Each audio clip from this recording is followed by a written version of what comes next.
Hi guys, আমি আজকে একটা কথা বলবো। আমার মনে হয় কি আমি সবসময় গান করব। কার গান, কার লেখা, কার সুর করা, কার মিউজিক কিচ্ছু যায় আসে না। গান করব, যেমন পারি তেমন গান করব। আমি তো প্লেব্যাক সিঙ্গার নই যে আমাকে সঠিকভাবেই গাইতে হবে, তাই গান করব। অলির কথা শুনে বকুল হাসে, কই তাহার মতো তুমি আমার কথা শুনে হাসো না তো। ধরার ধরিতে ফাগুন আসে, কই তাহার মতো তুমি আমার কাছে আসো না তো।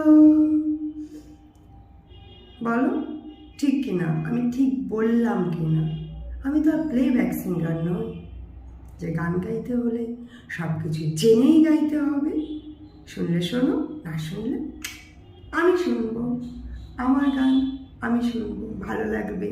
আর এটা তো আমার অ্যাকাউন্ট, তোমায় তো ভাড়া দিইনি। ভাড়া নিতে চাইলে বলবে, যেমন চাইবে তেমন করব। মাসে 1,00,000 টাকা দিয়ে দেবে, ব্যাস। সুন্দর সুন্দর ভিডিও করে দেবো তোমার মনের মতো করে। এটা আমার নিজের অ্যাকাউন্ট। আমার ছোটোবেলা একটা গান খুব প্রিয় লাগতো, তখন গানটার কারণটা বুঝতাম না, কথাগুলো বুঝতাম না, কিন্তু গাইতাম। গাজার নৌকা পাহাড় তলে যায় ও মীরাবাই, গাজার নৌকা পাহাড় তলে যায়।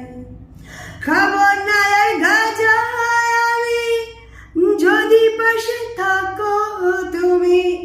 খাবো না আর গাজা আমি, যদি পাশে থাকো তুমি।